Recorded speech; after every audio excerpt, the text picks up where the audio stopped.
Bismillahirrahmanirrahim. Assalamualaikum warahmatullahi wabarakatuh. Bagaimana kabarnya anak-anak? Semoga kalian tetap sehat, semangat, dan jangan lupa jaga kebersihan di masa pandemi ini. Hari ini kita akan belajar mata pelajaran tematik, tema 1, subtema 2, pembelajaran 3. Di sini kita akan belajar tentang bunyi dan gagasan pokok. Yang pertama adalah sifat-sifat bunyi dan macam-macamnya. Yang kedua adalah gagasan pokok dan gagasan pendukung dari teks moko, alat musik tradisional dari Pulau Alor, NTT.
Pernahkah kalian berpikir ketika kita sedang tidur, tiba-tiba ada nyamuk yang terngiang di telinga kita?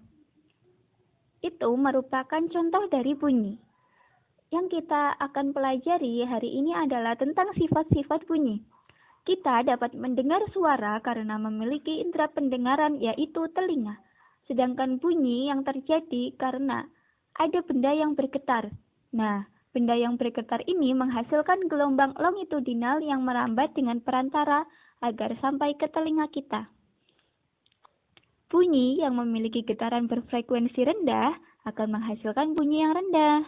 Sedangkan bunyi yang menghasilkan getaran berfrekuensi tinggi akan menghasilkan bunyi yang tinggi atau keras, bahkan melengking.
Untuk slide selanjutnya, kita akan belajar tentang macam-macam bunyi berdasarkan kuat atau lemahnya.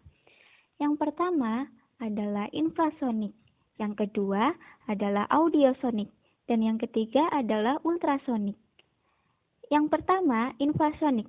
Bunyi infrasonik ini adalah bunyi yang sangat lemah, karena infrasonik hanya memiliki kurang dari 20 getaran per detik. Maka saking lembutnya infrasonik ini, kita tidak dapat mendengarnya. Hanya hewan seperti cangkrik dan angsa serta anjing yang dapat mendengarnya. Untuk yang kedua yaitu audiosonik, yaitu bunyi yang dapat kita dengar karena dia mempunyai 20 sampai 20 ribu getaran per detik. Bunyi ini dapat kita dengar seperti suara pada video ini. Yang terakhir adalah ultrasonik, bunyi yang sangat kuat. ultrasonik ini memiliki lebih dari 20.000 getaran per detik. Saking kerasnya kita tidak dapat mendengarnya. Hanya hewan seperti kelelawar dan lumba-lumba yang dapat mendengar bunyi ultrasonik ini.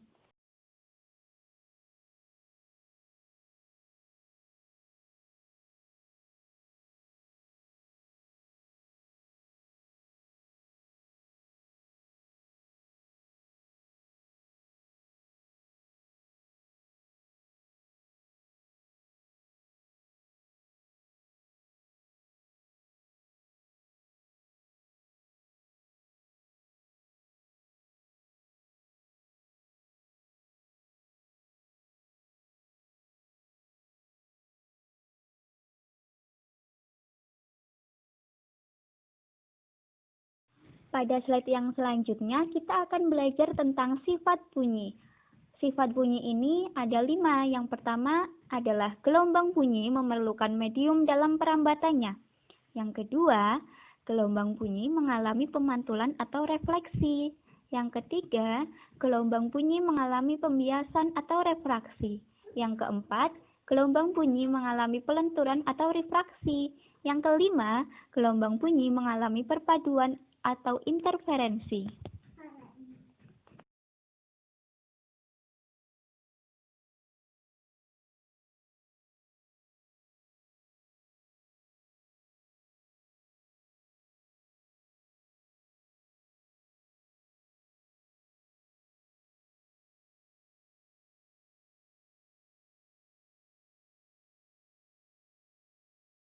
Seperti yang telah tertera pada slide tadi, ternyata bunyi itu memiliki sifat-sifat tertentu. Yang pertama adalah memerlukan medium. Perambatan bunyi ini dapat terjadi lewat medium. Perambatan bunyi dapat terjadi lewat medium apa? Yaitu yang pertama adalah padat, udara, dan cair. Ada 3 medium untuk bunyi. Nah, maka dari itu, bunyi tidak dapat merambat di ruang hampa karena tidak ada medium di ruang hampa.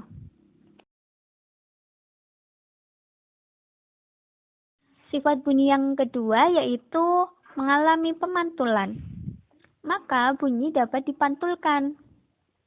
Pantulan bunyi terjadi ketika bunyi mengenai suatu penghalang, sehingga dapat terjadi gema atau gaung. Seperti pada gambar ini, gema adalah bunyi pantul yang terdengar jelas. Contohnya adalah ketika kita berteriak di pinggir tebing, nanti akan terdengar dengan jelas suara kita. Sedangkan gaung contohnya adalah pada gambar sampingnya. Gaung adalah bunyi pantul yang terdengar kurang jelas. Contohnya adalah ketika kita berteriak di dalam gua atau di dalam sebuah ruangan. Biasanya kita akan mendengar suara-suara tidak jelas.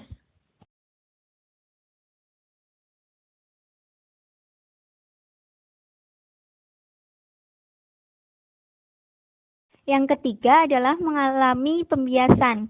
Sifat bunyi yang ketiga ini, bunyi dapat dibiaskan. Pasti kamu pernah mendengar suara petir. Jika didengarkan lebih seksama, suara petir di malam hari lebih keras daripada siang hari. Pada siang hari, udara di permukaan lebih panas dibandingkan di malam hari. Akibatnya, kerapatan udara di siang hari jadi lebih renggang dibandingkan pada malam hari.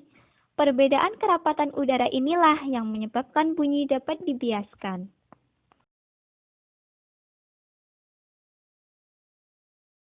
Sifat bunyi yang keempat adalah mengalami pelenturan. Bunyi juga memiliki sifat dapat mengalami pelenturan atau difraksi. Hal ini karena gelombang bunyi memiliki panjang dalam rentang sentimeter sampai beberapa meter, sehingga menjadi lebih mudah mengalami difraksi atau pelenturan.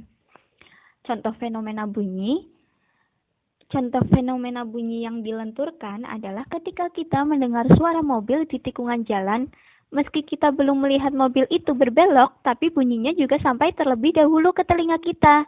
Begitu juga pada contoh di gambar pada video ini, yaitu ada radio di ujung belokan sana. Namun kita sudah dapat mendengar suara dari radio tersebut. Itu merupakan contoh dari pelenturan atau sifat bunyi yaitu mengalami pelenturan.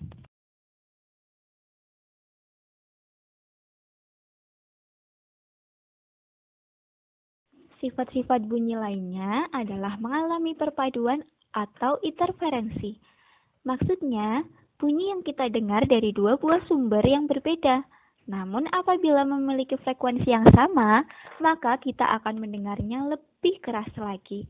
Contoh dalam fenomena suara dipadukan adalah saat dua loudspeaker menyetel lagu, kita akan mendengar suara yang kuat dan lemah secara bergantian.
Nah, di slide selanjutnya ini kita akan mendengarkan musik dalam video berikut untuk lebih mengenal tentang teks moko, alat musik tradisional dari Pulau Alor, NTT.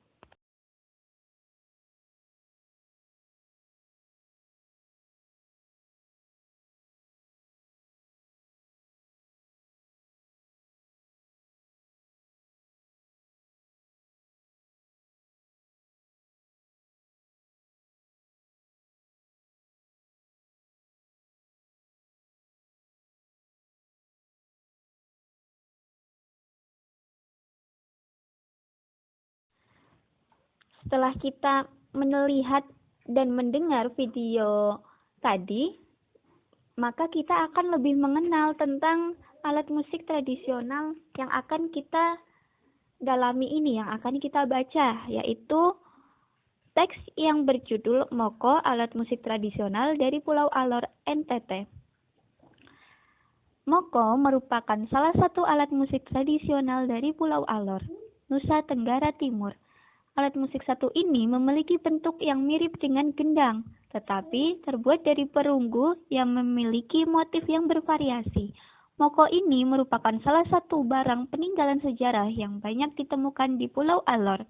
Hampir semua kawasan di daerah Pulau Alor memiliki alat musik tradisional satu ini, sehingga banyak yang menyebut Pulau Alor sebagai negeri seribu moko.